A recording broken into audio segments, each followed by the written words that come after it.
సమూయేలు మొదటి గ్రంథం 29వ అధ్యాయంలోంచి దేవుని వాక్యాన్ని చదువుకున్నాం. ఈ అధ్యాయంలో గాతు రాజైన ఆకీషు దావీదుని గురించి మాట్లాడిన సాక్ష్యాన్ని చూస్తాం.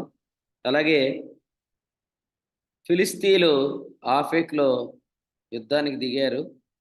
అలాగే ఇశ్రాయేలీలు యజ్రెయేలులో వారు కూడా దిగారు. ఈ సందర్భంలో ఫిలిస్తీన్ల సర్దారులు మరి దావీదుని గురించి మాట్లాడిన మాటలు కూడా ఇక్కడ చూస్తున్నాం. చూడండి 3వ వచనం చదువు. 3వ వచనం.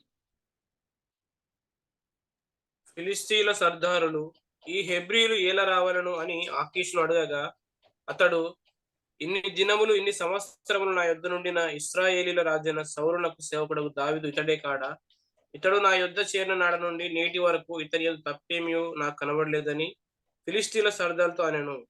అందుకు ఫిలిస్తీన్ల సర్దారులు అతని మీద కోపపడి, ఈ మనుష్యుని నీవు నిర్ణయించిన స్థలమునకు తిరిగిపోనిమ్ము, అతడు మనతో కలిసి యుద్ధమునకు రాకూడదు. యుద్ధమందు అతడు మనకు విరోధి అవునేమో. దేని చేత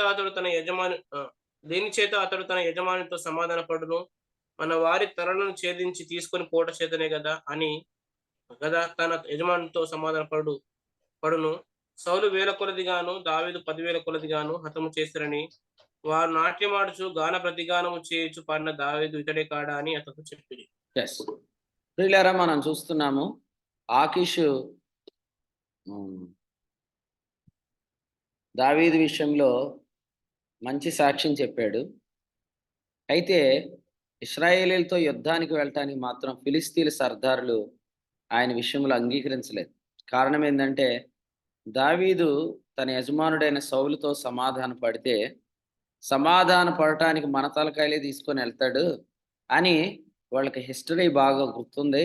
అందుకనే వాళ్ళు మంచి క్లారిటీతో ఉన్నారు. అందుకనే దావీదును తిరిగి ఆ స్థలానికి పంపించేయమని కోరుకున్నారు.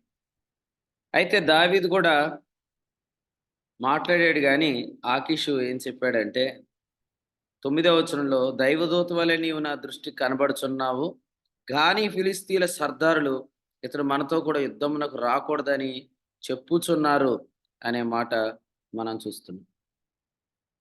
అయితే ఈ అధ్యాయంలో ఆసక్తికరమైన విషయం ఏంటంటే ఎవరు ఆ పాట మర్చిపోలేకపోయారు.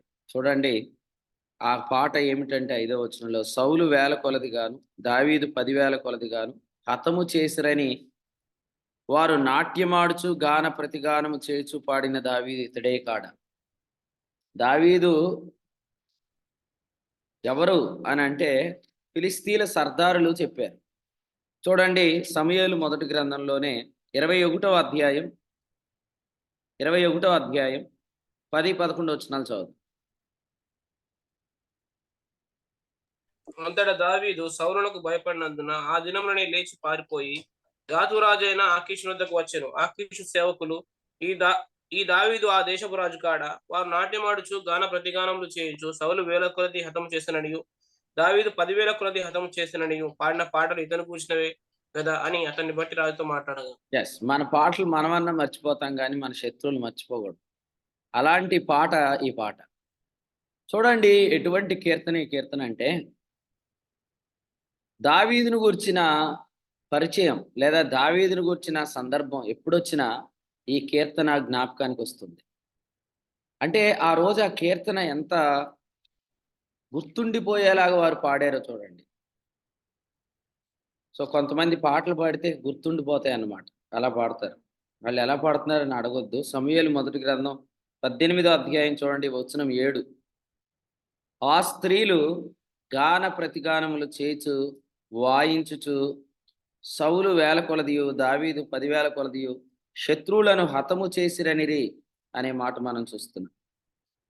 అసలు విషయం ఏంటంటే అసలు ఈ పాట కాడి నుంచే మొత్తం అంతా స్టార్ట్ అయిందని మనందరికీ తెలుసు. అసలు ఈ పాట లేకపోతే దావీదు మీదకు సౌలుకు విషపు చూపు స్టార్ట్ అయ్యేదే కాదు.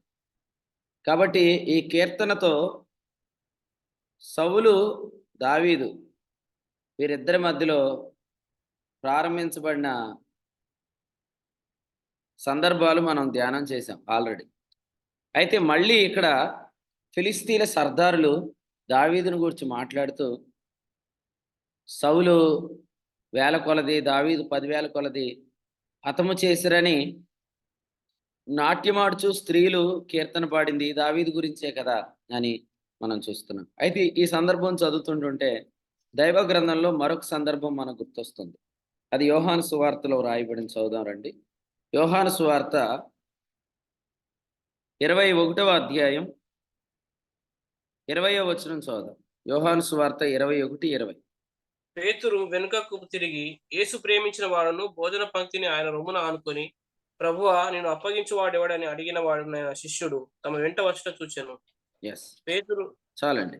యోహాను సువార్త 13వ అధ్యాయం చూడండి. యోహాను సువార్త 13వ అధ్యాయం 25వ వచనం. అతడు యేసు రొమ్మున ఆనుకొనుచు, ప్రభువా, వాడెవడని ఆయనను అడిగాను. ఎస్, ఈ 2 వచనాలు చూడండి. యోహానును గూర్చిన పరిచయం ఎక్కడ జరిగినా ఈ పరిచయంలో ఏమని పరిశుద్ధాత్ముడు రాయించాడంటే, భోజన పంక్తిలో యేసు రొమ్మును ఆనుకొనుచు నిన్ను అప్పగించువాడెవడని అడిగిన వాడైన యోహాను అని చెప్పి. వాక్యం శ్రద్ధగానండి. నిర్లక్ష్యం వేడండి అని చెప్పారు కదా నడిపించే నాయకుడు. అలా వినండి వాక్యం. నిన్న ఆనంద్ బాబు అని చెప్తున్నాడు, నిర్లక్ష్యంగా వాక్యం వినకూడదని అనిపిస్తుంది దేవుని ఆత్మ నడిపింపు చూస్తే అని అన్నాడు. అందుకని మీరు కూడా అందరూ వాక్య శ్రద్ధగా విని మేలు పొందండి. ఇక్కడ దావీదును కూర్చున్న సందర్భం వస్తే ఆ పాట గుర్తొస్తుంది. యోహానును కూర్చున్న సందర్భం వస్తే ఆ భోజన పంక్తి ఆయన రొమ్మున ఆనుకొనిన ఆ సందర్భాన్ని పరిశుద్ధాత్ముడు జ్ఞాపకం చేస్తాడు. మన జీవితంలో కూడా ఒక ప్రత్యేకమైన సందర్భం ఒకటి ఉంటుంది. ఆ సందర్భాన్ని పరిశుద్ధాత్ముడు ఖచ్చితంగా ఇలాగే గుర్తిస్తాడు, లేదా మన జీవితంలో ఉంచి దాని చుట్టూ మన జీవితాన్ని నడిపిస్తూ ఉంటాడని. అది అందరి సందర్భంలో ఉంటుంది. దావీదు దేవునికి ప్రియుడు, అర్థం ప్రియుడు. యోహాను దేవునికి ప్రియుడు, ఎందుకంటే యోహాను ఆయన రొమ్మున ఆనుకొని ఆయన చేత ప్రేమించబడింది. కాబట్టి దావీదు గురించి మనం చూస్తున్నప్పుడు దావీదు సందర్భంలో ఆ దినం ఏ దినమైతే దావీదు ఫిలిస్తీని జయించాడో ఆ దినం దావీదు జీవితంలో ఏం చెప్పాలో అదొక టర్నింగ్ పాయింట్ అని చెప్పాలి.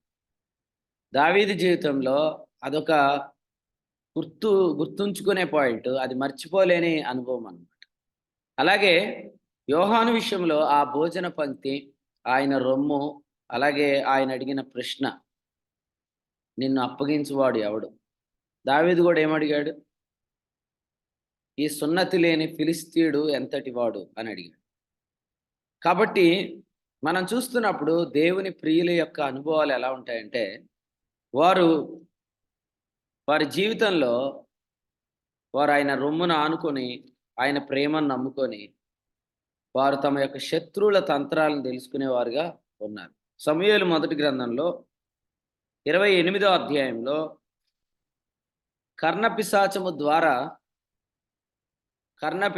ద్వారా శత్రువుల తంత్రాలు తెలుసుకోవాలని సౌలు ప్రయత్నం చేస్తున్నాడు. కానీ సమూయేలు మొదటి గ్రంథం 29వ అధ్యాయంలో మనం చదివిన వాక్య భాగంలో నుంచి దావీదు యొక్క అనుభవం ఏంటంటే, దావీదు తన్ను ప్రేమిస్తున్న ప్రభువు ద్వారా తన యొక్క నడిపింపును, ముఖ్యంగా శత్రువు యొక్క తంత్రాలను తెలుసుకునేవాడుగా మనం చూస్తూ ఉన్నాం. ఈ వచనంలో కూడా యోహాను ఆయన రొమ్మున ఆనుకొని అడిగాడు, ప్రభువా, నిన్ను అప్పగించువాడు ఎవడు అని. కాబట్టి ఉదయకాలం ఈ వాక్యం వింటున్న వారు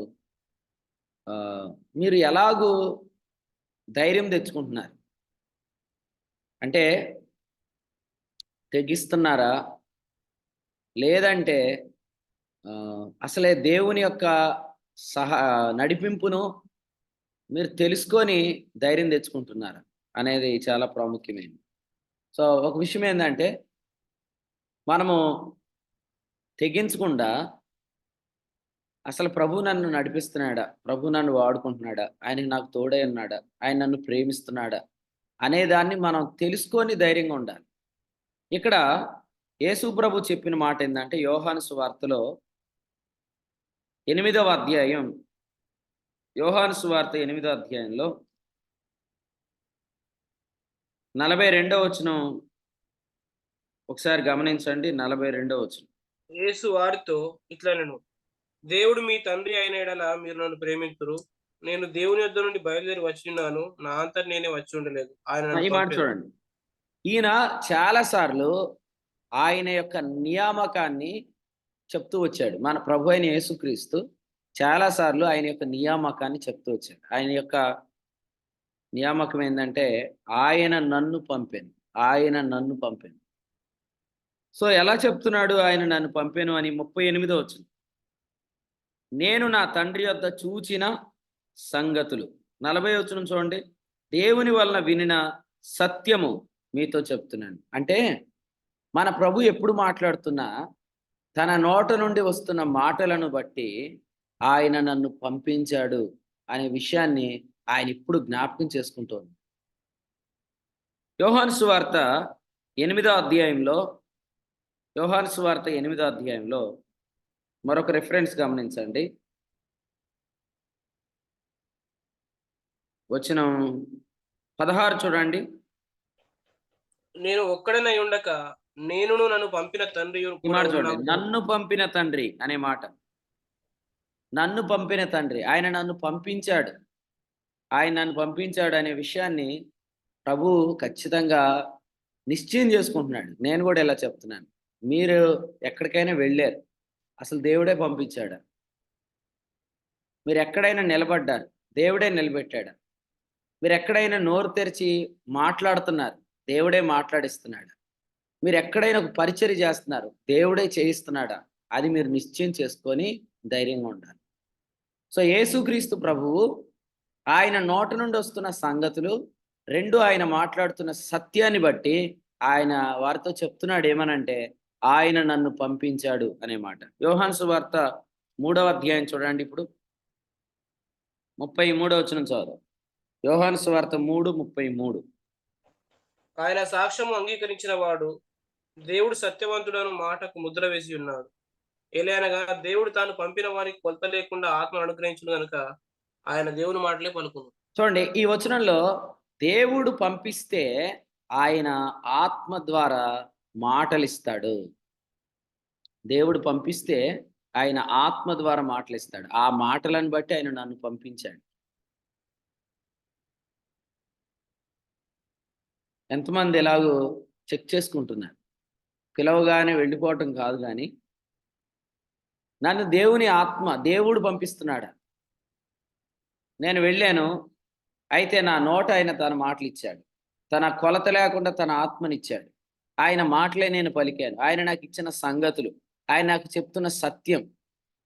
సో, ఈ విషయాలన్నిటిని బట్టి ఆయన నన్ను పంపించాడు అనే నిశ్చయత. సౌలును దేవుడు పంపిస్తాడా? సౌలును దేవుడు పంపిస్తే ఓ ప్రశ్న అడుగుతాను. మరి సౌలును కర్ణపిశాచము గల స్త్రీ దగ్గరికి దేవుడే పంపాడా? మీ జీవితంలో మీరు ఎక్కడెక్కడికి వెళ్తున్నారో అవన్నీ కూడా అసలు దేవుడు మిమ్మల్ని మొదట పిలిచి పంపించిన ఆ పిలుపులోనే ఉంటాయి. మీ పిలుపులోనే మీ పిలుపులుంటాయి. మీ పిలుపులోనే మీ పిలుపులుంటాయి.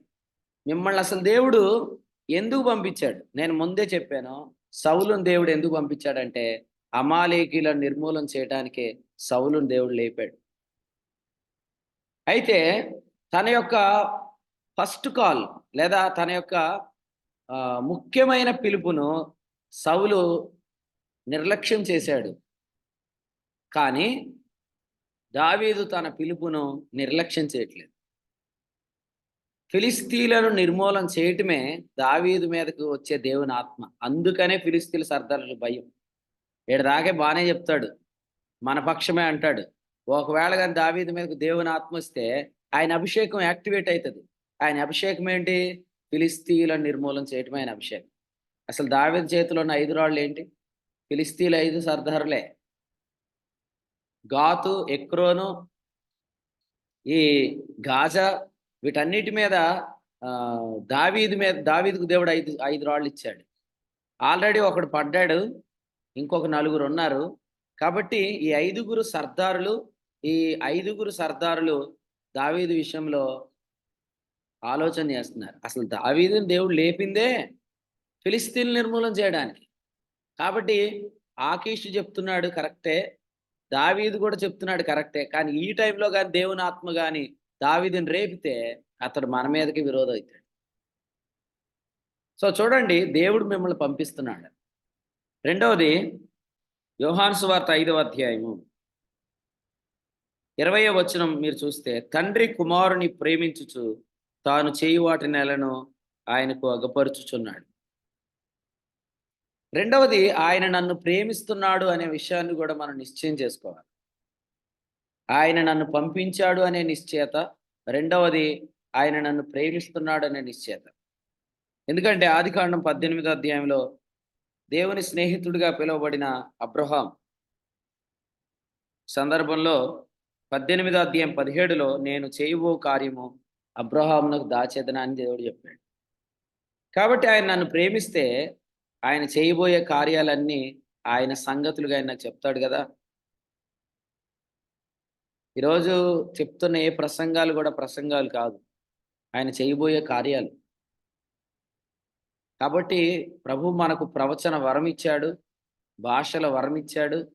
ఈ వరాలన్నిటినీ మనం ఆయన మహిమ కొరకు వినియోగించాలి. ప్రవచన వరంలో ప్రభు ఆత్మ పలికించే 5 మాటలు అవి భవిష్యత్తులో జరగబోయే దేవుని గొప్ప కార్యాలు. పేతురు మొదటి పత్రిక 1వ అధ్యాయం 12లో ఈ సంగతులను గురించి మాట్లాడుతూ అక్కడే చెప్పాడు, ఈ కార్యములను దేవదూతలు తొంగి చూడగూర్చున్నారు. ప్రశాంత్ పాడిన పాట అదే. సో సంగతులు కాదు, కార్యములు. కాబట్టి దేవుడు ఈ సంగతులు అప్పగించాడంటే ఆయన ఈ కార్యములను ఆయన నాకు అగుపరిచాడు. అంటే అర్థం ఏంటి? ఆయన నన్ను ప్రేమించాడు. ఒకటి ఆయన యొక్క పిలుపును, రెండవది ఆయన ప్రేమను నిశ్చయం చేసుకుంటే మనం చాలా ధైర్యంగా ముందుకు మనం వెళ్ళొచ్చు. ఒక విషయం ఏంటంటే, దేవుడు మనల్ని ఎందుకు పిలిచాడు ఆ పని అయ్యేంత వరకు ఎవ్వడు మనల్ని ఏమీ చేయలేడు. ఇది గర్వం కాదు, ఇది సత్యం.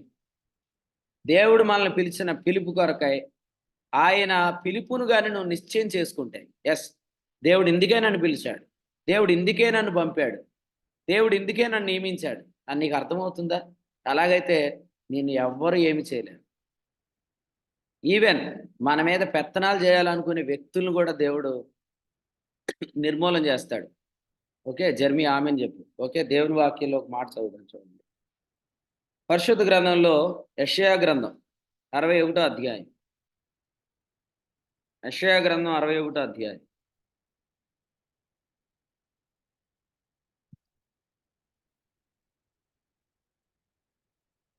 రెండవ వచనం చదువు. యెహోవా హితవత్సరమును మన దేవుని ప్రతిదండన దినమును ప్రకటించటకును దుఃఖాక్రాంతులందరినీ ఓదార్చటకును. మూడవ వచనంలో చూడండి. మూడవ వచనంలో ఆయన నన్ను పంపి ఉన్నాడు అనే లైన్ ఉంది. 1 2 3 4 5 5th లైన్. ఆయన నన్ను పంపించింది ఎందుకొరకు? హితవత్సరమును ప్రకటన చేయడానికి. హితవత్సరం అంటే నిన్న రాత్రి కూడా ప్రభు ఆత్మ ఇదే విషయం చెప్పాడు. నిడదవోలు రక్షణ దినం. కొరింథీ 2వ పత్రిక 6:1 జుబిలీ సునాద వత్సరం అంటే ఎటువంటి బానిసత్వములో ఉన్నవారినైనా విడుదల కలిగించుటకై ఆయన నన్ను అభిషేకించాడు. 61వ అధ్యాయం 1వ వచనాల్లో చూస్తుంది. ప్రభువుకు యెహోవా ఆత్మ నా మీదికి వచ్చి ఉన్నది. అభిషేకం, ఆత్మ యొక్క నడిపింపు. ఎందుకంటే ఆయన పిలుపు కోసమే. ఆయన పిలుపు, ఆయన అభిషేకం, ఆయన ఆత్మ. ఆయన అభిషేకం, ఆయన ఆత్మ నడిపింపు, ఆయన పిలుపు. సో అందుకని మనం ఆయన ఎందుకు పిలిచాడు, నన్ను ఎందుకు లేపాడు, నన్ను ఎందుకు నిలబెట్టాడు. అపోస్తలు 3:26 ప్రతి వానిని వాని దుష్టత్వం నుండి మళ్లించుట వలన మిమ్మల్ని ఆశీర్వదించుటకు ఆయన తన సేవకుణ్ణి లేపాడు. ఆయన లేపితే ఎవడు తప్పుతాడు, ఆయన పంపితే ఎవడు ఆపుతాడు. కాబట్టి నీ విషయంలో ఆయన పిలుపును నువ్వు నిశ్చయం చేసుకుంటున్నావా? ఎప్పటికప్పుడు కొన్ని పరిస్థితులు మన జీవితంలో ఏర్పడుతున్నప్పుడు అక్కడ మనం ఆగిపోయి, ప్రభు నన్ను ఇందుకే పంపాడు, ప్రభు నన్ను ఇందుకే లేపాడు, ప్రభు నన్ను ఇందుకే లేపాడు, ఇందుకే పంపాడు, ఇందుకే నియమించాడు అని ఆ యొక్క కాలింగ్ని మనం కన్ఫర్మ్ చేసుకోవాలి. కన్ఫర్మ్ చేసుకుంటున్నప్పుడు మన క్లియర్గా ఏమర్థమైందంటే, మనల్ని ఆయన ప్రేమిస్తున్నాడు, కాబట్టి మనం ధైర్యంగా ముందుకెళ్ళొచ్చు అని మనకు అర్థమైంది. యోహాను సువార్త 5వ అధ్యాయంలో మనం చూస్తున్నాం. చూడండి మరొక మాట చదువుదాం. న్యాయాధిపతుల గ్రంథం. న్యాయాధిపతుల గ్రంథం 13వ అధ్యాయం. న్యాయాధిపతుల గ్రంథం 13వ అధ్యాయం. 23వ వచనం చదువుదాం. 13, 23. అతని భార్య, ఆ! యెహోవా మనలను చంపగోరిన ఎడల ఆయన దహన బలిని నైవేద్యమును మన చేత అంగీకరింపడు. ఈ సంగతులన్నిటినీ మనకు చూపించడు. ఈ కాలమున ఇట్టి సంగతులను మనకు వినిపింపడని అతనితో చెప్పాను. దయచేసి అందరూ ఈ మాట వినండి. ఇక్కడ ఒక మాట ఉంది చూడండి. ఈ సంగతులన్నిటిని మనకు చూపింపడు, వినిపింపడు. ఈ సంగతులు ఇప్పుడు మనం వింటున్నామంటే మన ప్రభువుని మనం అపార్థం చేసుకోకూడదు. నేను సహోదరులతో మాట్లాడుతూ నేను చాలా వివరంగా తేటగా ఒక విషయం చెప్పాను. ఒక వ్యక్తిని దేవుడు తన సంగతులను అప్పగిస్తున్నాడంటే ఆ వ్యక్తి గురించి ఇక మన వేరు తాత్పర్యం కలిగి ఉండకూడదు. ఒక వ్యక్తిని దేవుడు లేపి ఈ సంగతులు అప్పగిస్తున్నాడంటే ఆ వ్యక్తి గురించి మనం వేరుగా ఆలోచన చేయకూడదు. నేను ఒక ప్రశ్న అడుగుతాను. కర్ణపిశాచం గల స్త్రీ దగ్గరికి సౌలు ఎందుకు వెళ్ళాడు? స్వరం రాకనే కదా. అలాగే ఒక వ్యక్తిని దేవుడు నడిపిస్తున్నాడా లేదా, దేవుడు వాడుకుంటున్నాడా లేదా, సంగతులు అప్పగిస్తున్నాడా లేదా, నువ్వు వివేచించలేనప్పుడే ఆ వ్యక్తి గురించి వేరే ద్వారా తెలుసుకోవాలనుకుంటావు. ఎలా తెలుసుకోవాలనుకుంటావు? దాసు ఎలాంటోడు, వాళ్ళ ఇంట్లో పరిస్థితులు ఏంటి, వాళ్ళ బ్యాక్గ్రౌండ్ ఏంటి, అసలు దాసు క్యారెక్టర్ ఏంటి, ఇవన్నీ నీకు అవసరమా? ఇవన్నీ నీకు ఎప్పుడు అవసరం? అతని ద్వారా దేవుడు మాట్లాడినప్పుడు, అతని ద్వారా దేవుడు పనిచేయనప్పుడు. ఒకవేళ ఇతడు మంచోడు కాదని నువ్వు అనుకోవచ్చు. కానీ అతని ద్వారా దేవుని సంగతులు వినిపిస్తున్నప్పుడు, ఈ సంగతులు ఎప్పుడు మనం వినలేదు. ఈ సంగతులు ఎప్పుడు మనం చూడలేదు. అటువంటప్పుడు మీరు గమనించండి, ఇక దాసు గురించి మనం మిగిలిన విషయాలు తెలుసుకోకూడదు. తెలుసుకుంటున్నామంటే ఈ సంగతులను మనం గ్రహించలేకపోతున్నాం కాబట్టి, ఈ విధంగా దేవుని యొక్క నియామకాన్ని మనం అర్థం చేసుకోలేకపోతున్నాం కాబట్టి, వేరే విధంగా తెలుసుకోండి. ఒక ప్రశ్న అడుగుతాను.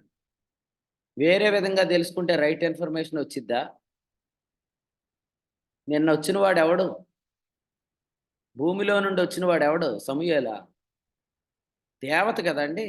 ఆ దేవత ఏ రూపంలో ఉంది అని అడిగితే అప్పుడు చెప్పాడేమని? సమూయేలు రూపంలో ఉందని. కాబట్టి మీరు దేవుడు మీకిచ్చిన ఆత్మ ద్వారా ప్రజలను వివేచించాలి. అలా వివేచించకపోతే మీరు కలెక్ట్ చేస్తున్న ఇన్ఫర్మేషన్ అంతా ఖచ్చితంగా అందులో సాతానుగాడి యొక్క ఇన్ఫర్మేషన్ ఉంటుంది. ఆ ఇన్ఫర్మేషన్‌తో మీరేం చేస్తారు? ఆ! ప్రశాంత్ ఎలాంటోడా అని తెలుసుకున్నారు. తెలుసుకున్నాక ప్రేమించగలుగుతారా? చేర్చుకోగలుగుతారా? పేతురు మొదటి పత్రిక మొదటి అధ్యాయం 22, 23 వచనాల ప్రకారం నిష్కపటమైన ప్రేమకు మూలమేంటి? పవిత్రమైన మనస్సు. ఇప్పుడు మనసు పాడైపోయిందనుకోండి, మీరెవరిని ప్రేమించగలుగుతారు? మనస్సు మనస్సులు పాడైపోతే మీరెవరిని చేర్చుకోగలుగుతారు? నిన్న ఒకాయన అంటున్నాడు. అంటే ఒకాయననే చెప్పాలి మరి పేర్లు చెప్తే బాగోదు. ఏమంటున్నాడాయన? మీ నాన్న మొఖం నిన్న మొన్నట్లా లేదంటున్నాడు. అంటే ఆయన అన్ని మొఖాలు చెక్ చేసుకుంటున్నాడు. ఈళ్ళెందుకు ఇలా ఉన్నారు? అంటే ఈళ్ళ మనసులు కూడా పాడైపోయినాయా అని. అంటే ఎవరెవరు ఆహ్, ఎటువంటి మనసులు కలిగి ఉన్నారో మనకు తెలీదు. కానీ నీ మనసును నువ్వు కాపాడుకోవాలి. వాక్యం వినండి. దేవుడు మాట్లాడటం స్టాప్ చేస్తే కర్ణపిశాచం గల స్త్రీ దగ్గరికెళ్ళాడు సౌలు. అలాగే ఒక వ్యక్తి ద్వారా మాట్లాడుతున్న సంగతులను మీకు అర్థం కానప్పుడు, అలాగ మీరు తెలుసుకోకుండా, మీరు వేరే విధంగా ఆ వ్యక్తి గురించి ఇన్ఫర్మేషన్ అడిగి తెలుసుకునే ప్రయత్నం చేస్తారు. కానీ అలా మీరు కలెక్ట్ చేసిన ఇన్ఫర్మేషన్ ఏది కరెక్ట్ కాదు. కరెక్ట్ కాదు గదా! మీ మనసులు పాడైపోయి మీరు ప్రేమించలేరిక. అందుకనే కొంతమంది వాక్యం వినలేరు. మీరు చూడండి, ఇంతకుముందు బాగా వాక్యం వినేవాళ్ళు కూడా డిస్టర్బ్ ఎందుకయిపోతారు? ఎవరో చెప్పిన విషయాలన్నీ లోపల పెట్టేసుకుంటారు. మనసులు పాడు చేసేసుకుంటారు. ఇక వినే చెవులు పోతాయి ఆళ్ళకి. కానీ అలాగని చెప్పి కొంతమంది ఏం చేస్తున్నారంటే, అభిమానం చూపిస్తున్నారు గానీ ప్రేమ చూపించట్లే. అభిమానానికి, ప్రేమకి తేడా ఉంది. అభిమానం ఉంటే భోజనం పెట్టొచ్చు. ప్రేమ ఉంటే వాక్యం వినొచ్చు. భోజనం పెట్టకండి. వాక్యం వినండి. మీ భోజనాలు అవసరం లేదు. మీరు వాక్యం వినటమే అవసరం. అదే మా ఆహారం అని ప్రభు చెప్పాడు. ఏం చెప్పాడు? మీకు తెలియని ఆహారం మా యొద్ద ఉన్నదే, నన్ను పంపిన వాని పని తుదముట్టించుటే మాకు ఆహారం. కాబట్టి అభిమానం చూపించి నాకు చాలామంది చాలా చెప్పారు. అయినా నేను మిమ్మల్ని ప్రేమిస్తున్నాను. అందుకనే నా మనసేం కలవరం అవ్వలేదు అని నువ్వు చెప్పొద్దు. నువ్వు భోజనం పెట్టడం ద్వారా నువ్వు ప్రేమను చూపించలేవు. నువ్వు ప్రేమను ఎలా చూపించుతావంటే, నువ్వు కూర్చొని దేవుని వాక్యం వినటం ద్వారా. వాక్యం వినటమే ప్రభువును హత్తుకొనుట. మీరు చదవండి కావాలితే. మన యొక్క జూమ్ మీటింగ్ ఇన్విటేషన్‌లో లూకాసు వార్త 19:48 ఉంటుంది. వారు ఆయనను హత్తుకొని ఉండిరి. ఎందుకు? ఆయన వాక్యము వినుట. యేసు ప్రభు ఒకరి ఇంటికొచ్చాడనమాట. వాళ్ళ ఇంటికొచ్చి ఆయన ఎక్స్‌పెక్టేషన్ ఏంటి? చదవండి లూకాసు వార్త. లూకాసు వార్త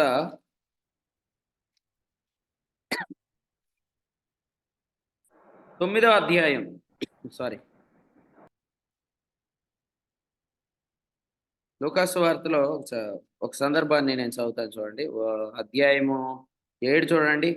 7వ అధ్యాయం. 7వ అధ్యాయం లూకాసు వార్త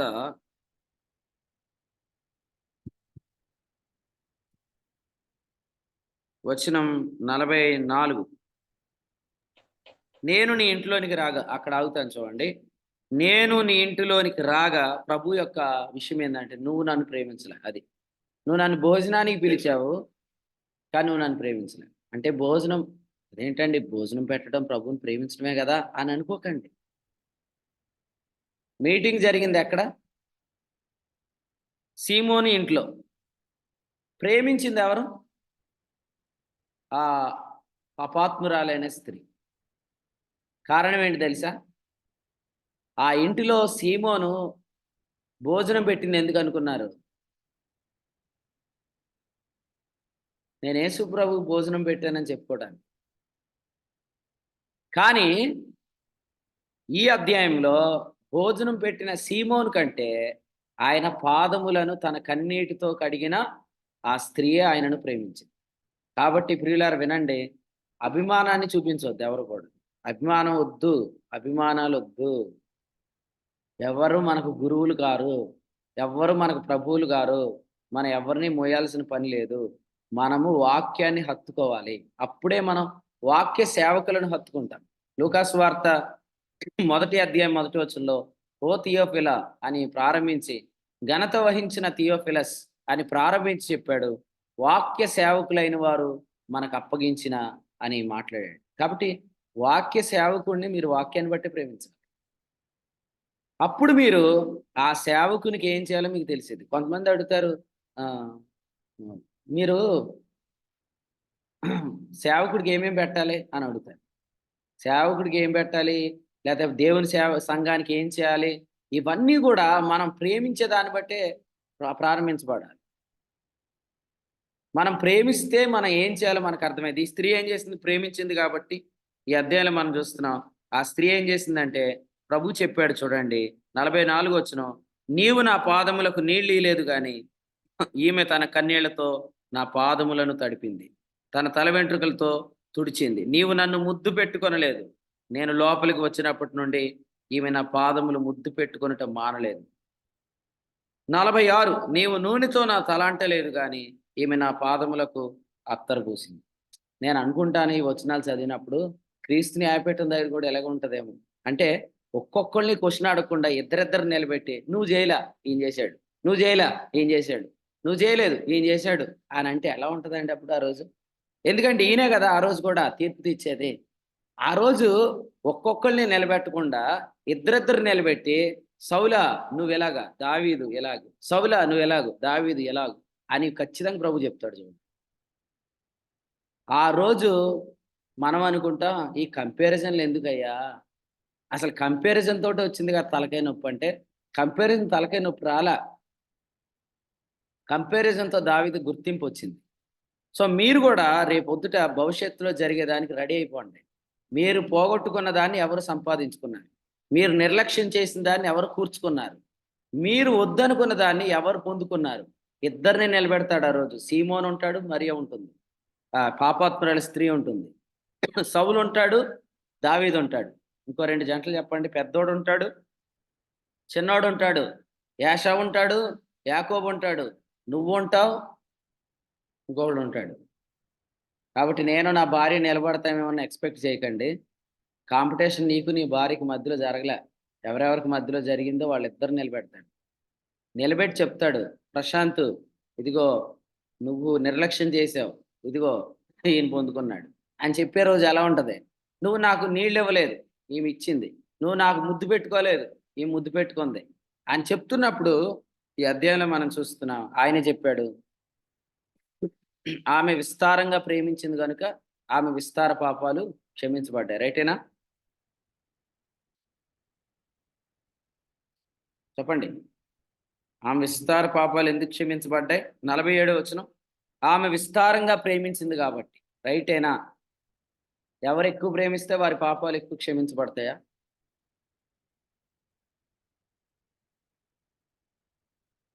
చదవండి, వచనం ఉందా? 47 చదువుమా. లూకాసు వార్త 7:47 చదువు. ఆమె విస్తారముగా ప్రేమించను గనుక ఆమె యొక్క విస్తార పాపములు క్షమించబడినని నీతో చెప్పుచున్నాను. మొదట్లో ముఖం చూపించి తర్వాత మొఖాల మీద ముసుగులేసిన వాళ్ళు రండి, బయటకు రండి. చదవండి, వచనం చదవండి. లూకాసు వార్త 7:47 చదవండి. ఆమె విస్తారముగా ప్రేమించాను గనుక ఆమె యొక్క విస్తార పాపములు క్షమించబడిను. ఈ వచనాన్ని బట్టి ప్రేమిస్తే ఆయన క్షమిస్తాడు. అంతేనా? రైటేనా?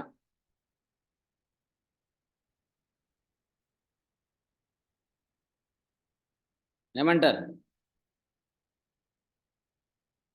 ఆయన ఎక్కువ ప్రేమిస్తే ఆయన క్షమిస్తాడా? అలా కాదండి. ఎలాగ? పడ్డాం కాబట్టి మరి ఈ వచనంలో ఏముంది? చదవండి. 47, ఆమె విస్తారముగా ప్రేమించాను గనుక ఆమె యొక్క విస్తార పాపాలు క్షమించబడినానుంది. కాదు కానీ మరి ఎందుకని అడుగుతారని ఎవరు చెప్పట్లేదు. ఆ? ఆయన ప్రేమనే ఆవిడ ఎరిగింది కాబట్టి అంత విస్తారంగా ప్రేమించారు. ఇక్కడ ప్రేమ లేదన్నా. మీరు ప్రేమ, మీకు ప్రేమే కనపడుతుంది. క్షమాపణ ఉంది ఇక్కడ. క్షమాపణ, ప్రేమ.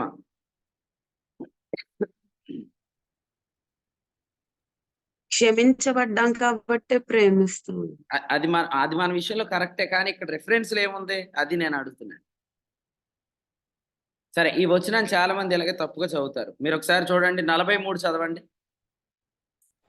42, 43. 42లో ఏముంది? ఆ అప్పు తీర్చుటకు వారి యొద్ద ఏమీ లేకపోయిన గనుక అతడు వారిద్దరిని క్షమించను. కాబట్టి వీరిలో ఎవడు అతన్ని ఎక్కువ ప్రేమించునో చెప్పమని అడిగాను. అందుకు సీమోను, అతడు ఎవరికి ఎక్కువ క్షమించనో వాడే అని నాకు తోచున్నదని చెప్పగా. ఈ అధ్యాయంలో ఈ వచనాన్ని చాలా మంది అపార్థంగా చెప్తారు. కానీ పైన చెప్పిన సందర్భం చదవాలి. పైన చెప్పిన సందర్భంలో ఏముంది? వీరిద్దరు అంటే యేసుప్రభు ఒక ఉదాహరణ చెప్పాడు కదా, ఇద్దరిని క్షమించాడు. ఇద్దరిలో ఎవరు ఎక్కువ ప్రేమిస్తారంటే ఎవరు ఎక్కువ క్షమించబడితే వారు ఎక్కువ ప్రేమిస్తారు. ఇప్పుడు ఏం చెప్తున్నాడు? ఈ స్త్రీ నన్ను ఎక్కువ ప్రేమించింది గనుక ఆమె విస్తార పాపాలు క్షమించబడ్డాయి. అంటే ప్రేమించింది కాబట్టి క్షమించలేదు. ఈమె ఎందుకు ప్రేమించిందంటే ఈమె విస్తార పాపాలు క్షమించబడ్డాయి కాబట్టి ప్రేమించిందని చెప్తున్నాడు ప్రభు. అంటే ఈమెను ఎందుకు ప్రభు ఎక్కువ క్షమించాడు అని వాళ్ళందరూ ఆలోచిస్తుంటుంటే ప్రభు ఏం చెప్తున్నాడు ఈ అధ్యాయంలో చూడండి. ఆమె ఎందుకు ఎంతగా ప్రేమిస్తుంది అందరూ ఆలోచిస్తున్నారు. ఈమె కన్నీరు గారిచింది, ఆయన పాదాలు కడిగింది, ఆయన పాదాలు తుడుస్తుంది. ఎందుకు ఎంత ప్రేమిస్తుంది అంటే ప్రభు చెప్పాడు ఆమె విస్తార పాపాలు క్షమించబడ్డాయి కాబట్టి ప్రేమిస్తే క్షమించబడ్డాం కాబట్టి ప్రేమిస్తుంది. పైన ఉదాహరణ చదవండి, మీకు కింద క్లారిటీ వచ్చింది. కింద వచనం తీసుకొని వాక్యం చెప్పకూడదు, మీరు తప్పుగా వెళ్ళిపోతారు. సో మీరు ఆలోచన చేయండి. ఈ అధ్యాయంలో క్షమాపణ లోతు, పొడుగు, వెడల్పు, ఎత్తు ఎక్కడ తెలుస్తుంది మనకి? ఆయన పాదాల దగ్గరే కదా. అందుకనే మీరు భోజనం పెట్టడం గొప్ప సంగతి కాదు, మీరు వాక్యం వినటం గొప్ప సంగతి. మీరు ఎన్ని ఐటెంలు వేసారనేది మీరు లెక్కెట్టుకుంటున్నారు, అదే తప్పు. మీరు ఎన్ని ఐటెంలు వేసారని లెక్క పెట్టుకోదు, మీరు ఎంత వాక్యం విన్నారనేది లెక్కెట్టుకోదు. ఏం అంతలు నవ్వుతున్నా ప్రశాంత్?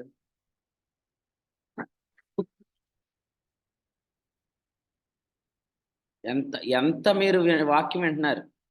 మీరు మీ ఇంట్లోకి వచ్చినప్పుడు కూడా మీరు వాక్యం వినట్లేదు. మీ ఇంట్లో మీటింగ్ కూడా మీరు వాక్యం వినట్లేదు. మీరేం చేస్తున్నారు? ప్రభా నువ్వు మాట్లాడుతూ ఉండు, నేను లోపలికి వెళ్ళి మొత్తం నీకు ఏం కావాలో అవన్నీ తెచ్చేస్తానని చెప్పి మీరు తయారు చేస్తున్నారు. ఈ అభిమానం వద్దు. ఈ అభిమానం ద్వారా ఏమవుతున్నారంటే మీరు మోసపోతున్నారు. అసలు ఎందుకు అభిమానాలు చాలా మంది చూపించుకుంటున్నారో చెప్తాను వినండి. నేను ఫలానా సమాచారం వల్ల నా మనసు ఏం పాడవలేదు, నా మనసు బాగానే ఉంది, నేను ప్రేమిస్తున్నాను మిమ్మల్ని, నాకు ఎవరు ఏం చెప్పినా నేను మీ విషయంలో తప్పుడు అభిప్రాయానికి రాను, మీరంటే నాకు ఇష్టమే అని చెప్పడానికి భోజనం పెట్టదు. విషయం ఏంటంటే మన మనస్సుకు అపవిత్రత కలిగిందంటానికి సూచన ఏంటంటే మనం ఇంతకుముందు వాక్యం విన్నట్టు ఇప్పుడు వినలేము. ఎందుకు వినలేము? మనసులు పాడైపోయినాయి. ఎవరు పాడు చేశారు ఈ మనసులు? కర్ణపిశాచము ద్వారా శత్రువు తంత్రాలు తెలుసుకునే సౌలు లాంటి వాడు. వాస్తవంగా మనం ఎలా తెలుసుకోవాలంటే ఒక వ్యక్తిని గురించి మనం ఇలాగ అడిగామన్నమాట. దావీదు ఎలాంటి వాడు అని అడిగాం. ఎలాంటి వాడు అని అడిగినప్పుడు మనం ఇలా చెప్పాలన్నమాట. దావీదు ఫిలిస్తీని చంపినప్పుడు సౌలుకు 1000 కొలది, దావీదుకు 10,000 కొలది అని పాట పాడారు కదా, ఆ దావీదే. యోహాన్ ఎలాంటి వాడు? యోహాన్ ఎవరంటే భోజన పంక్తిని కూర్చొని ఆయన రొమ్మును ఆనుకున్నవాడు. అంటే ఒక వ్యక్తి ఎవరో ఎలాంటి వాడో మనం ఎప్పుడైనా అడిగి తెలుసుకునేటప్పుడు అవతల చెప్పేవాడు కూడా ఏమై ఉండాలంటే దేవుని ఆత్మ ద్వారా చెప్పేవాడై ఉండాలి. ఎలా చెప్పాలి? అయ్యా యేసు ప్రభు ఎవరంటే, అబ్రహాము ఎవరంటే, సంసోను తల్లిదండ్రులు ఎవరంటే, ఈ సంగతులు దేవుడు వారికి వినిపించాడంటే, ఈ సంగతులు ప్రభు వారికి చూపించాడంటే వారు దేవుని దృష్టికి అంగీకరించబడిన వారే. అబ్రహాముకి దేవుడు తాను చేయబో కార్యం చెప్పాడంటే అబ్రహాం దేవుని స్నేహితుడే. యేసు ప్రభువుకి దేవుడు ఈ కార్యాలు అగుపరిచాడంటే యేసు ప్రభువుని పంపించింది తండ్రి అయిన దేవుడే అని మనం నిర్ణయానికి రావాలి. కానీ ఇలాంటి వాడు అని అడిగితే మీకంటే నాకే బాగా తెలుసు, మీకే కొన్ని విషయాలు తెలీదు, చెప్పమంటారా? చెప్పు. మొత్తం రాసేసి హృదయాల మీద రాసేసి మనసుల మీద రాసేసి పాడు చేసేసి వాళ్ళు కూడా వాక్యం అనుకుంటే చెడగొట్టేసి ఇప్పుడు వీళ్ళు దేవుని వాక్యాన్ని వినరు, వినేవారిని కూడా వినలేరు. ఇలాంటి దెయోత్రెఫేలు గురించి వాక్యంలో రాశాడు, చదవండి మీరు. దేవుని వాక్యంలో యోహాను రాసిన 3వ పత్రిక 10వ వచనం. వాడు మమ్మను గూర్చి చెడ్డ మాటలు వదరుచు అది చాలనట్టుగా సహోదరులను తానే చేర్చుకొనక వారిని చేర్చుకొన మనస్సు గలవారిని కూడా ఆటంకపరచుచు సంఘములో నుండి వారిని వెలివేచున్నాడు. ఎవరు? దియోత్రెఫే. ఏం కోరుకుంటాడు దియోత్రెఫే? ప్రధానత్వం కోరుకుంటాడు. ఏం చేస్తున్నాడు? మనస్సు గల వారిని ఆటంకపరుస్తున్నాడు.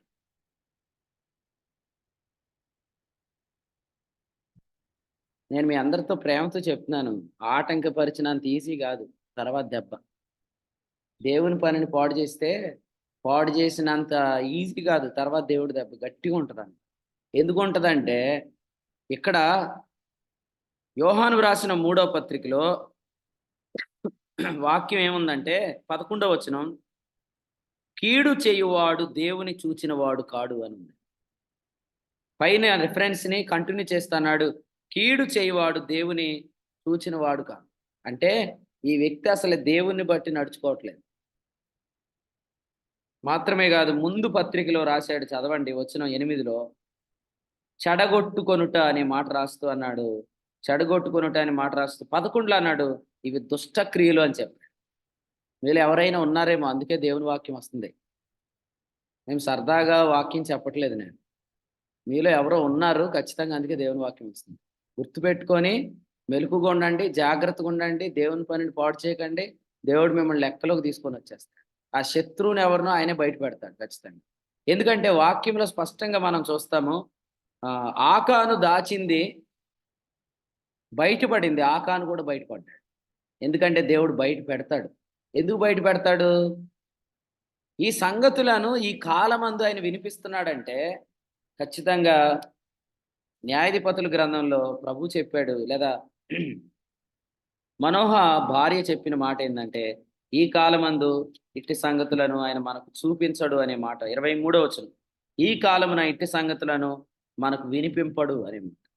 సో ఎందుకు ఈ మాట చెప్పింది అంటే ఆయన మనలను అంగీకరిస్తున్నాడు. 23వ వచనం, ఆయన మనలను అంగీకరిస్తున్నాడు. తెలుసా మీకు? దేవుడి పరిచర్యను అంగీకరిస్తున్నాడని మీకు తెలుసా? దేవుడి పరిచర్యను ప్రేమిస్తున్నాడని మీకు తెలుసా? దేవుడి పరిచర్య ద్వారా పనిచేస్తున్నాడని మీకు తెలుసా? మరి నువ్వేం చేస్తున్నావు? సపోర్ట్ చేస్తున్నావా? లేదా దీని గురించి నువ్వు తెలియకుండా ఎందులోనైనా కాలు, కన్ను, చెయ్యి పెట్టావా? కాలు, కన్ను, చెయ్యి, ఈ 3 పెడితే ప్రభు చెప్తున్నాడు మత్తయి సువార్త 18లో, నీ కన్ను అభ్యంతరపరిస్తే, నీ కాలు అభ్యంతరపరిస్తే, నీ చెయ్యి అభ్యంతరపరిస్తే, అంటే కాలు కలిపినా, కన్ను కలిపినా, చెయ్యి కలిపినా లెక్కలోకి వస్తాయి.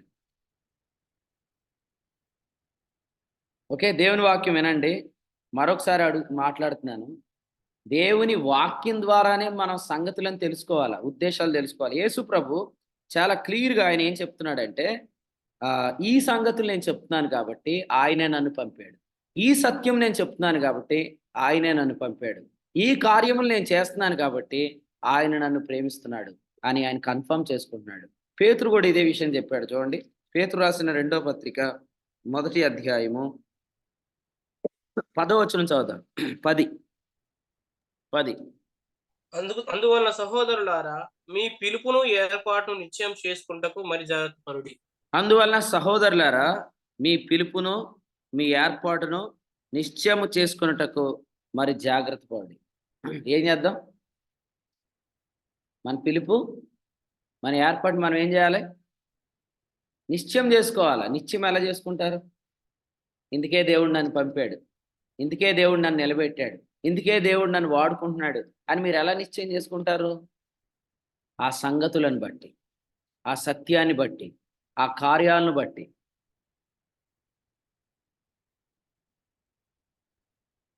రాత్రి చాలా ఆశ్చర్యకరమైన విషయం ఏంటంటే, రాత్రి మా ప్రయాణం అంతా తాళం చుట్టే తిరిగింది. తాళము అనే మాట చుట్టే తిరిగింది అన్నమాట.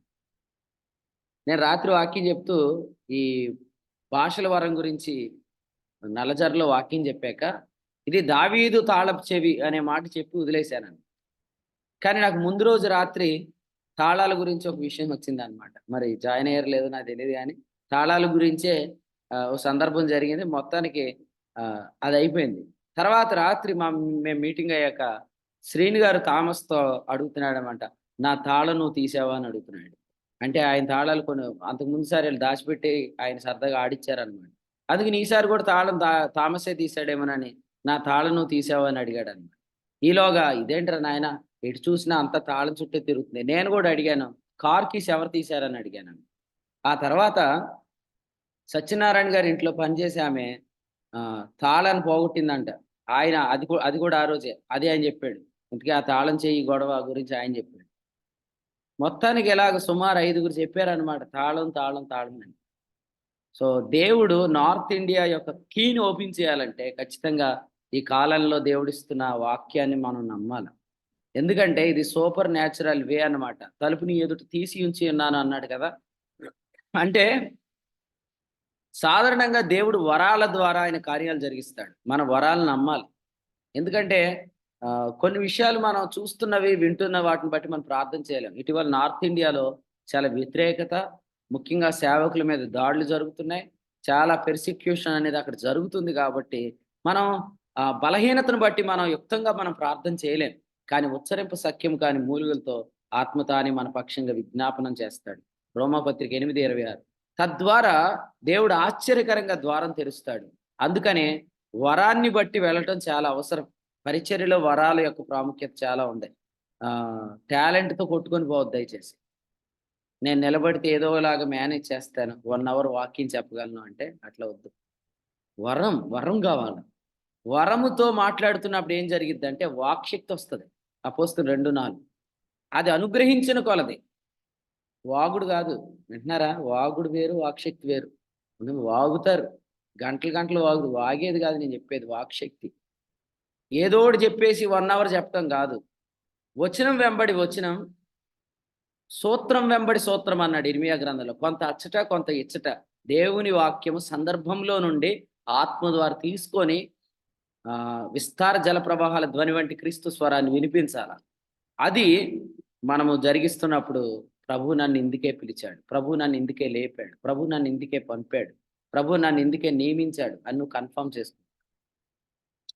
నెక్స్ట్ రిఫరెన్స్ చూడండి, పేతురు 2వ పత్రిక 1:12 చదువుదాం. 1:12. కాబట్టి మీరు ఈ సంగతులను తెలుసుకొని మీరు అంగీకరించిన సత్యమును స్థిరపరచబడి ఉన్నను, వీటిని గూర్చి ఎల్లప్పుడూ మీకు జ్ఞాపకం చేయటకు సిద్ధంగా ఉన్నాను. 13 చదవండి. మరియు మన ప్రభువైన యేసుక్రీస్తు నాకు సూచించిన ప్రకారము నా గుడారంను త్వరగా విడిచిపెట్టవలసి వచ్చునని ఎరిగి రిటైర్మెంట్ నేను ఈ తీసుకుంటున్నాను అన్నాడా? మీకు లేదు. ఎలాగా నేను వెళ్ళిపోయే రోజులు దగ్గర పడ్డాయి, రిటైర్ అయిపోతాను నేను అన్నాడు. రిటైర్మెంట్ లేని సేవ దేవుని సేవ. రిటైర్మెంట్ లేని సేవ దేవుని సేవ. నువ్వు వెళ్ళిపోయేదాకా నీ పిలుపు పనిచేస్తూనే ఉంటుంది. అంటే ప్రభువు నేను పిలిచేంత వరకు, అంటే పరలోక పిలుపు అన్నమాట. ఆ పిలుపు దాకా ప్రభు పిలుపు పనిచేసిద్ది అన్నమాట. నా గుడారమును నేను త్వరగా వలసి ఉన్నదని ఎరిగి కూడా నేను ఈ సంగతులను మీకు రాస్తున్నాను అన్నాడు. చూసారా? పిలుపు, ఏర్పాటు ఒక రోజుతో ఆగదు. మనల్ని ప్రభు ఇక్కడి నుంచి పిలిచేంత వరకు, మన సేవా దినములు సంపూర్ణమైనంత వరకు ఆ పిలుపు గురించి దేవుడు పనిచేస్తూనే ఉంటాడు. కానీ విచిత్రం ఏంటి తెలుసా? కొంతమంది చనిపోయేదాకా కాదు, వాళ్ళ మధ్యాహ్నపు వయసులోనే పిలుపుని పోగొట్టేసుకుంటున్నారు. అంటే పిలుపు పోతుందని కాదు, కానీ వారు పిలుపుని నిర్లక్ష్యం చేసి పిలుపులో నుండి వారు వెళ్ళిపోతున్నారు. అది మీకెవరికి రాకుండాను గాక. మనం ప్రభు దగ్గరికి వెళ్ళేంత వరకు పిలుపు పనిచేసిద్ది. అంటే ఈ జూమ్ మీటింగ్ ఆ రోజు దాకా ఉంటుందా అండి? ఉంటుంది. కానీ ఇలాగే ఉంటుందని నేను చెప్పట్లేదు. అది మరింత వైభవంతో ఉంటుంది, అది మరింత ప్రభావంతో ఉంటుంది, అది మరింత ఉన్నతమైన విలువలతో ఉంటుంది. ఇంకా దేవుడు గొప్పగా తన కార్యాలు చేయబోతున్నాడు. దానియేలు 11:32 ప్రకారం మనం దేవుణ్ణి ఎరిగే కొద్దీ గొప్ప కార్యాలు జరుగుతాయి. కానీ పిలుపు మాత్రం 60 సంవత్సరాలు వచ్చినా, 70 సంవత్సరాలు వచ్చినా, 80 వచ్చినా, 90 వచ్చినా, 100 అయినా, 120 అయినా, ఆ రోజు దాకా ప్రభు పనిలో నువ్వు వాడబడతానే ఉంటావు. ఎందుకు? పిలుపు ఆయన పిలిచేంత వరకు పనిచేసింది. కానీ యెషయా గ్రంథం 38 చూడండి. యెషయా గ్రంథం 38వ అధ్యాయం. 38వ అధ్యాయం 10వ వచనం చదవండి. యెషయా గ్రంథం 38:10. నా దినముల మధ్యాహ్న కాలమందు నేను పాతాళ ద్వారంలో పోవలసి వచ్చెను. ఏంటది? మళ్ళీ చదువుమా. నా నా దినముల మధ్యాహ్న కాలమందు నేను నా పాతాళ దినముల ద్వారములో మధ్యాహ్న కాలం, నా దినముల మధ్యాహ్న కాలంలో నేను వెళ్ళిపోకూడదు. నా దినముల మధ్యాహ్న కాలంలో నేను ఆయన పిలుపును విడిచిపెట్టకూడదు. సో అది మీ జీవితాల్లో ఎలాంటివి ఏర్పడతాయి, కానీ మీరు జాగ్రత్తగా ఉండండి. మన దినముల మధ్యాహ్న కాలంలో ఇటువంటి ఏర్పడతాయి. అందుకని ఏమన్నాడు? మధ్యాహ్నము కూడా ప్రభు ఏం చేస్తాడు? ఎండ దెబ్బ నుండి కాపాడుతాడు. రాత్రి కూడా ఆయన వెన్నెల దెబ్బ నుంచి కాపాడుతాడు. మిమ్మల్ని మధ్యాహ్న కాలంలోనే తొలగించాలని ఎలుమ ప్రయత్నం చేస్తున్నాడు. మీకు అర్థమవుతుందో లేదో? మిమ్మల్ని మధ్యాహ్న కాలంలోనే తొలగించాలని శత్రు ప్రయత్నం చేస్తున్నాడు. మీరేం చేయాలా? ప్రభు వచ్చేంత వరకు, లేదా ఇక్కడి నుంచి మనం వెళ్ళేంత వరకు ఈ కాలింగ్ని మనం మిస్ చేసుకోకూడదు. ఎందుకు నిన్ను దేవుడు లేపాడు? ఎందుకు దేవుడు నిన్ను నియమించాడు? ఎందుకు దేవుడు నిన్ను పంపించాడు? ఎందుకు దేవుడు నిన్ను లేపాడు? ఎందుకు దేవుడు నిన్ను నియమించాడు? ఎందుకు దేవుడు నిన్ను పంపాడు? చూడండి, దావీదు యొక్క జీవితంలో తన ముగింపు వచ్చేంత వరకు కూడా ఆ పాట మరువలేనిది. అలాగే నిన్ను దేవుడు ఎందుకు లేపాడు? ఆ ప్రత్యేకమైన ప్రత్యక్షత, ప్రత్యేకమైన పిలుపు అందరికీ తెలియాలి. మార్టిన్ లూథర్ గారు అంటే అందరికీ ఏం గుర్తొచ్చింది? రిఫర్మేషన్. సో మార్టిన్ లూథర్ గారు అంటే ఏం గుర్తొచ్చింది? చార్లెస్ స్పర్జన్ అంటే ఏం గుర్తొచ్చింది? అలాగే ఇంగ్లాండ్లో మిషనరీగా పనిచేసిన జాన్ వెస్లీ అంటే ఏం గుర్తొచ్చింది? అలాగే అనాథాశ్రమాలు కట్టించిన జార్జ్ ముల్లర్ గారు అంటే ఏం గుర్తొచ్చింది? బిల్లీ గ్రహం గారు అంటే ఏం గుర్తొచ్చింది? అలాగే నువ్వంటే ఏం గుర్తొచ్చింది? అది చాలా ప్రాముఖ్యం. సో ఈ బ్రదర్ ఎవరు అంటే, ఈ బ్రదర్ ఈ పని కొరకై ప్రభు లేపాడు, ఈ పని కొరకై ప్రభు నియమించాడు, ఈ పని కొరకై ప్రభు పంపించాడు అనే ప్రత్యేకమైన పిలుపు మీ విషయంలో మీరు ఖచ్చితంగా కలిగి ఉండాలి. ఏ దినం వరకు? మధ్యాహ్న కాలం వరకు కాదు, ఈ దినముల మధ్యాహ్న కాలం అందు కాదు. అపోస్తుల కార్యాలు 13వ అధ్యాయం చూడండి. మరొక రిఫరెన్స్ అవుదాం. అపోస్తుల కార్యాల గ్రంథం 13వ అధ్యాయం వచనం 10. అతని తేరి చూచి ఆ, సమస్త కపటముతోను సమస్త దుర్మార్గముతోను నిండినవాడా, అపవాది కుమారుడా, సమస్త నీతికి విరోధి, నీవు ప్రభు యొక్క తిన్నని మార్గమును చెడగొట్టుట మానవా. దుర్మార్గంతో నిండడం కూడా తెలిసిపోయింది. దేవుని సేవకులకి ఆత్మ సంబంధి అయిన వాడు అన్నిటిని ఏం చేస్తాడు? వివేచిస్తాడు కదా. ఇదిగో చెప్పాడు చూడండి, ఏమన్నాడు? అతని తేరి చూచి సమస్త కపటం, దుర్మార్గత, నిండినవాడా అని చెప్పాడు. ఎందుకంటే 8వ వచనం చూడండి. అయితే ఎలుమ అధిపతిని విశ్వాసము నుండి తొలగింపవలనని యత్నం చేస్తున్నాడు. శత్రువుని యత్నాలేంటి? బాలరాజు గారు, నిడదవోలులో పరిచర్య చేయించకూడదు, ఇక ఆపేయాలని చెప్పి ఎలుమ ప్రయత్నం చేస్తాడు. జాగ్రత్త, మీరే మెలుగుగా ఉండాలి. అందుకే చెప్తున్నాను. ఎందుకంటే మీ ఇంటిలో పరిచర్య జరుగుతుంది, మీ ద్వారా జరుగుతుంది కాబట్టి మిమ్మల్ని మీ మీదే ఉంటుంది ఆ టార్గెట్. ఏది చెప్పి కలవరపరచాలి, ఏది చెప్పి మనస్సులను పాడు చేయాలని ఈ శత్రు ప్రయత్నం చేస్తూనే ఉంటాడు, ఈ గారడీ వాడు. ఎందుకంటే వాడు ఎలుమాను మాటకి ఏమని అర్థం?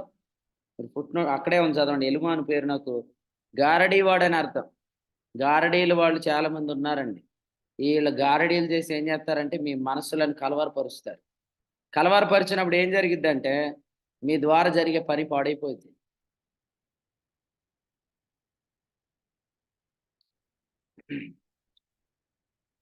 మీకు 2 రిఫరెన్స్లు చెప్పాలని పరిశుద్ధాత్ముడు చెప్తున్నాడు, చెప్తాను వినండి. ఒకటి తిమోతికి రాసిన 2వ పత్రిక. తిమోతికి రాసిన 2వ పత్రిక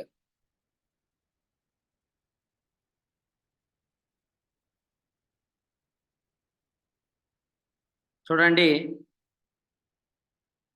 వచ్చిన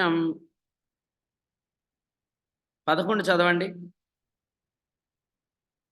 అధ్యాయం తిమోతి రాసిన 2వ పత్రిక 4వ అధ్యాయం. లూకా మాత్రమే నా యొద్ద ఉన్నాడు, మార్కును వెంట పెట్టుకొని రమ్ము, అతడు పరిచారం నిమిత్తం నాకు ప్రయోజనకరమైన వాడు. చూడండి, ఈ వచనంలో మనం చూస్తున్నాము, మార్కును వెంట పెట్టుకుని రమ్ము, అతడు పరిచారం నిమిత్తం నాకు ప్రయోజనకరమైన వాడు అని చెప్పాడు. అంటే అసలు మార్కును వద్దని చెప్పింది ఎవరు? పౌలే కదా.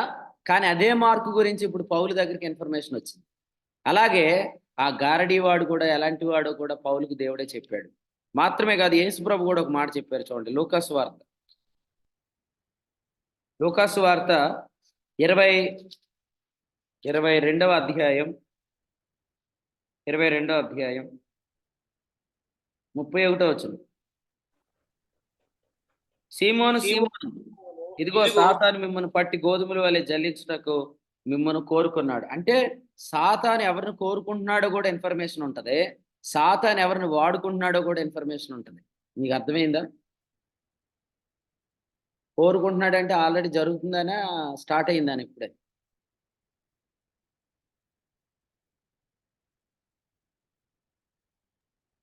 స్టార్ట్ అయిందనండి. ఇప్పుడే స్టార్ట్ అయింది. వెళ్తాను నువ్వు తొందరలో అందులో. అందుకే ముందు నీతో మాట్లాడుతున్నాడు దేవుడు. ఇక్కడ వాక్యంలో చెప్పాడు చూడండి, ఆల్రెడీ దుర్మార్గంతో నిండినవాడు అని చెప్పాడు. ఇక్కడేమో సాతాను మిమ్మల్ని కోరుకున్నాడు అని చెప్పాడు. ఇంకొక రిఫరెన్స్, ఆ రిఫరెన్స్ నాకు ఇందా దొరకలేదు, థామస్ సహాయం చేశాడు. కొలసీలకు రాసిన పత్రిక 4వ అధ్యాయం 10వ వచనం చూడండి. మార్కు గురించే రిఫరెన్స్ అక్కడే ఎత్తిగాను, కానీ ఇక్కడ ఉంది. కొలసీ పత్రిక 4:10. ఈ మార్పును గురించి మీరు ఆజ్ఞలు పొందితిరి. అది సో దేవుడు మనకు వర్తమానం ఇచ్చేస్తాడు, ఏ వ్యక్తి ఎలాంటి వాడు, ఆత్మ సంబంధమైన వాడు అన్నిటినీ వివేచిస్తాడు. నాకు తెలియదు అన్నయ్య, నాకు తెలియదు అన్నా, నేను అమాయకంగా వెళ్ళిపోయానన్నా, నా ద్వారా ఇలా జరిగిద్ది అనుకోలేదన్నా, నన్ను క్షమించన్నా అంటే నువ్వు పాడు చేసింది ఎవరిని? దేవుని పనిని. నువ్వు క్షమాపణ కోరుకోవాల్సిన దేవుని దగ్గర. పరిస్థితులన్నీ మనుషులతో చక్కపెట్టుకోవడానికి ట్రై చేయకండి. ఎందుకంటే మనుషులు ముఖ్యులు కాదు. సంఘానికి శిరస్సు ఎవరు? కొలసి 1:18. క్రీస్తే. సంఘం ఎవరు? కొలసి ఎఫెసీ 1:23. ఆయన శరీరం. ఆయన ఇంటిని పాడు చేసి మనుషుల్ని మెప్పించాలని ప్రయత్నం చేయదు.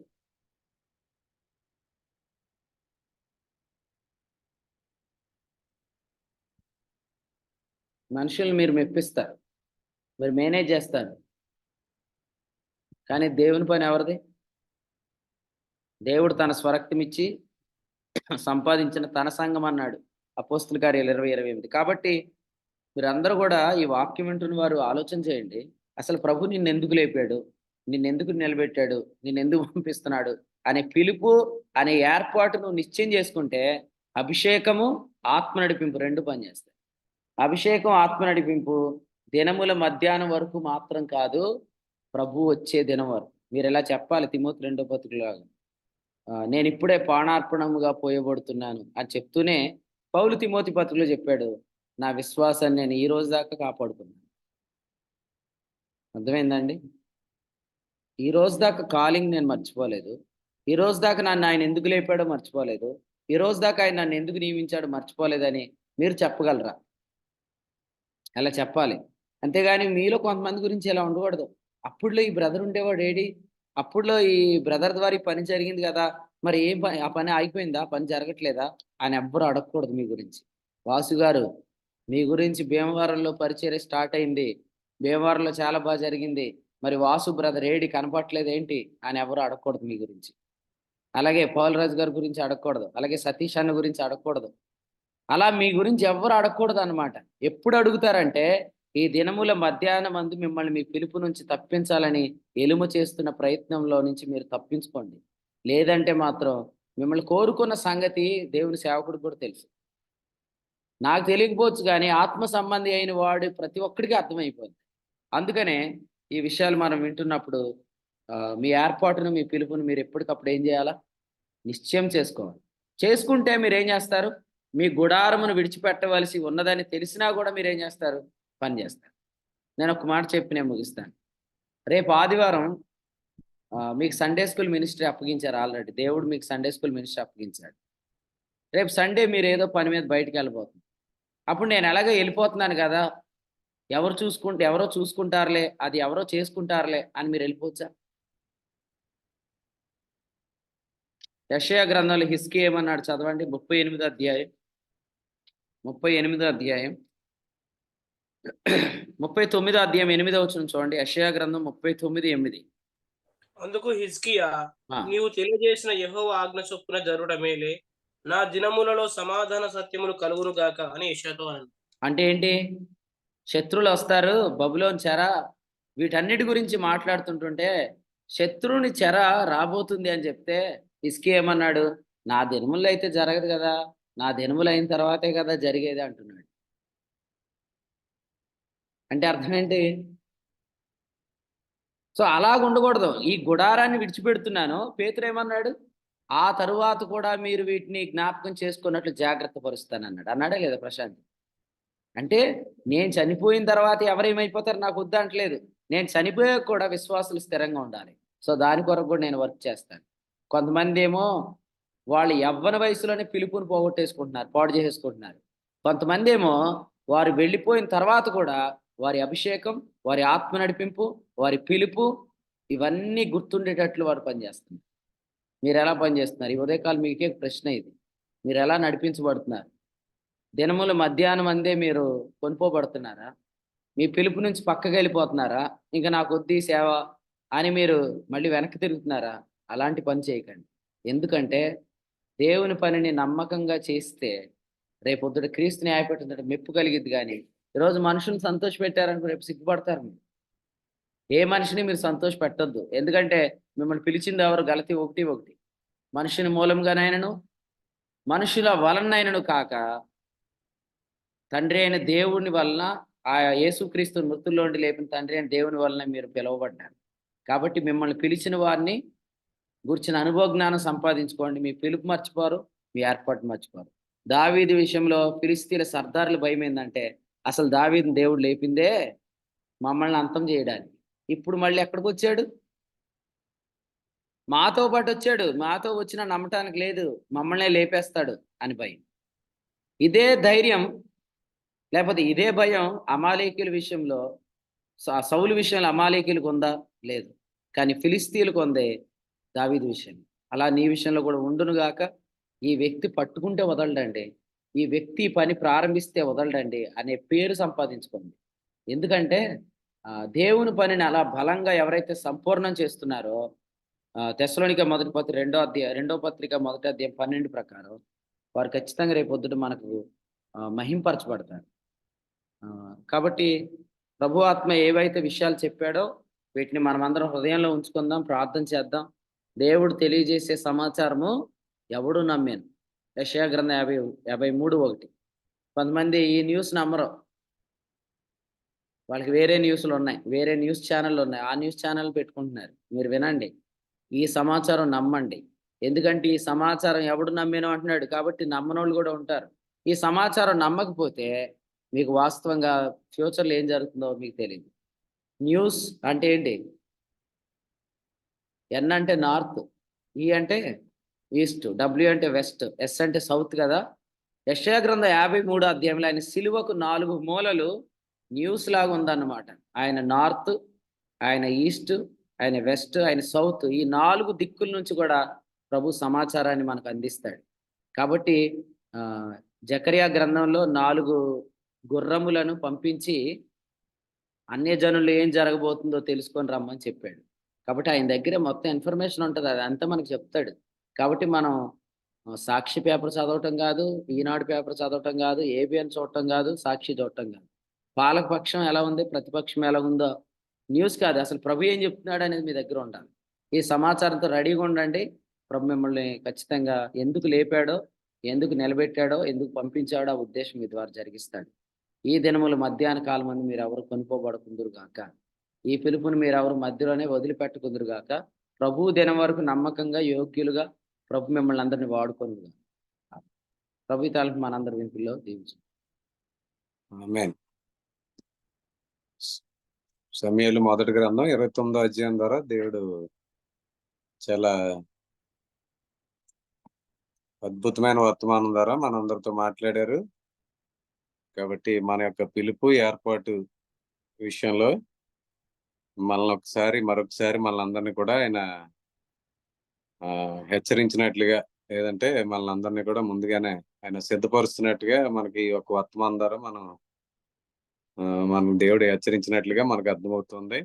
కాబట్టి దావీదు గారు ఎలాగైతే జ్ఞాపకం వస్తే ఎలాగైతే వారు పాడినటువంటి సౌలు వేల కొలది, దావీదు 10,000 కొలది అనే ఒక పాట ఎలాగైతే జ్ఞాపకం వస్తుందో, అలాగే శిష్యుడైనటువంటి యోహాను గారు జ్ఞాపకం వచ్చినప్పుడు ఆయన రొమ్మున ఆనుకున్నటువంటి శిష్యుడు అనే విషయాన్ని ఏ విధంగా అయితే మరి జ్ఞాపకం వస్తుందో, అలాగే మనం కూడా పిలుపు, మన ఏర్పాటు ప్రకారం పిలువబడినటువంటి మనం కూడా దేవుని పరిచర్యలో ఉన్నప్పుడు ప్రతి వ్యక్తిని చూసినప్పుడు ఒక ప్రత్యేకమైనటువంటి మన పిలుపు ప్రకారం మనం నడుస్తున్నప్పుడు మనకు కూడా కొన్ని ప్రత్యేకమైనటువంటి ఒక పరిస్థితులు ఈ యొక్క పరిచర్యలో ఉంటాయన్న విషయాన్ని కూడా దేవుడు జ్ఞాపకం చేస్తాడు. ఒక వ్యక్తిని గుర్తు చేసుకునేసరికి అతను చేస్తున్నటువంటి పరిచర్య గాని ఒక ప్రత్యేకమైన వ్యక్తిగా గుర్తించబడతాడు పరిచర్యలు అనే విషయాన్ని కూడా ఈ యొక్క వర్తమానం ద్వారా దేవుడు మనందరితో మాట్లాడారు. ప్రాముఖ్యంగా ఈ రోజు పరిచర్య విషయంలోనే దేవుడు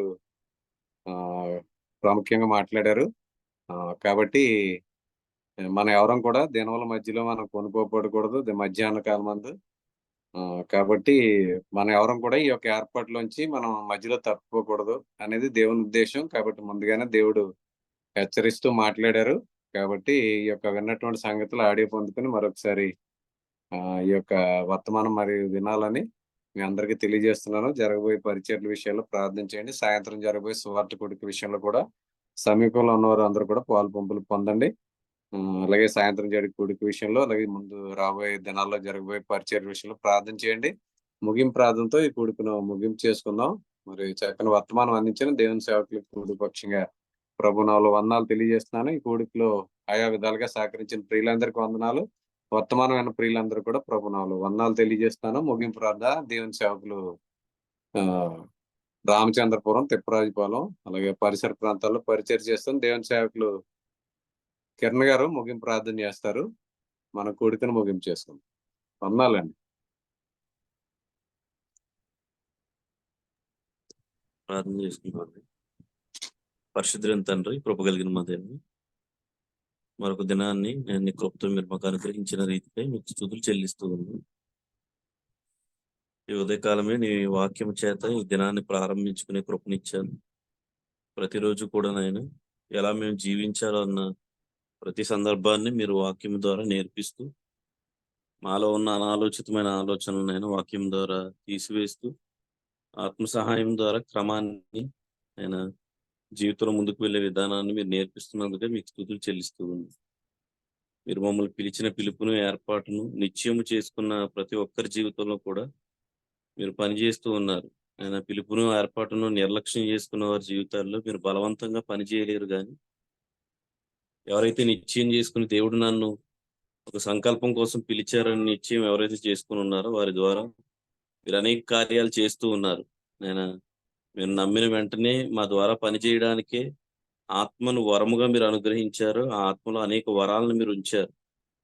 దాని ద్వారా మీరు మాకు శక్తినిస్తూ నేను ఒక్కొక్కరికి పంచిపెట్టే వరము, మాట్లాడే వరము, ప్రవచించే వరము, స్వస్థపరిచే వరము ఆ ఒక్క ఆత్మ ద్వారానే మీరు సమస్త మనుషుల్లో మీరు పనిచేస్తున్నందుకే మీకు స్తుతులు చెల్లిస్తున్నాయన. మీరు ప్రేమించిన ప్రతి ఒక్కరికి మీ సంకల్పం చొప్పున పిలువబడిన వారికి సమస్తము మీ సంకల్పం చొప్పునే సమకూడి జరుగుతుందని నీ లేఖనం సెలవిస్తున్న ప్రకారం నాయన మీరు పిలిచారు, మమ్మల్ని మహింపరుస్తూ ఉన్నారు. ఇదంతా కేవలం నీ కుమారుడిని బట్టి మా జీవితాల్లో జరుగుతున్న కార్యాలు. మా ద్వారా మీరు పనిచేయాలనుకుంటున్నారు కనుక అతి శక్తివంతమైన వరము కలిగిన ఆత్మను మీరు మాకు అనుగ్రహించారు. దాని ద్వారా ఆత్మ ద్వారా మీరు మా జీవితాల్లో చేస్తున్న ప్రతి ఒక్క కార్యమును బట్టి మీకు స్తుతులు చెల్లిస్తూ ఉన్నాం. ఆసక్తి కలిగిన వారు వరమును ఆపేక్షించి ఆ వరము ద్వారా అనేక కార్యాలు చేయగలరని మీరు తెలియజేసిన రీతిని బట్టి మీకు స్తుతులు చెల్లిస్తూ ఉన్నాం. కనుక ప్రతి ఒక్కరిలో కూడా ఈ ఆసక్తిని పెంచండి. ఆ ఆత్మలో ఉన్న ప్రతి వరాన్ని మేము కలిగి దాని ద్వారా జీవించే కృపను దయచేయమని ఈ పిల్లలందరూ శ్రద్ధతో వింటున్న వాక్యమును శ్రద్ధతో వింటున్న విధానాన్ని బట్టి కూడా మీకు స్తుతులు చెల్లిస్తున్నాను. ఆయా ప్రాంతాల్లో ఈ దినము మీరు మా కొరకు నిర్ణయించిన పరిచర్యలో కూడా తోడుగా ఉండమని, క్షేమాన్నమని, విలువస్తున్న ప్రయాణాల్లో కూడా కృప చూపించమని, ఆయా ప్రాంతాల్లో సేవకులకు మీరు ఇచ్చిన పరిధులను బట్టి ఈరోజు జరగబోతున్న పరిచర్యల్లో కూడా నీ ఆత్మశక్తినిచ్చి వాడుకోమని వేడుకుంటూ చేరువచ్చిన ప్రియులందరిని బట్టి మరొకసారి స్తుతులు చెల్లిస్తూ వాడుకున్న సేవకులను బట్టి కూడా మీకు స్తుతులు చెల్లిస్తూ సమస్త మహిమ, ఘనత, ప్రభావం మీకే ఆరోపిస్తూ క్రీస్తు యేసు వారి పేరట ఈ కృతజ్ఞతాస్తుతి మనం చెల్లిస్తున్నాం పరమ తండ్రి. ఆమేన్. అందరికీ వందనాలు. ఆమేన్. ముగింపు ప్రార్థన చేసిన దేవుని సేవకులు కిరణ్ గారికి, అలాగే కూడికలో ఉన్న ప్రియులందరికీ వందనాలండి. ఒకరికొకరు వందనాలు తెలియజేసుకుని కూడిక ముగింపు చేసుకుంటాం. అందరికీ వందనాలు. అందరికి నామంలో అందరికి వందనాలండి. అందరికీ వందనాలు. మన ప్రభువైన యేసుక్రీస్తు అందరికి వందనాలండి. అందరికీ వందనాలండి. అందరికీ వందనాలు. వందనాలండి. అందరికీ వందనాలు. అందరికీ వందనాలండి. అందరికీ వందనాలండి. అందరికీ వందనాలు. అందరికీ వందనాలు.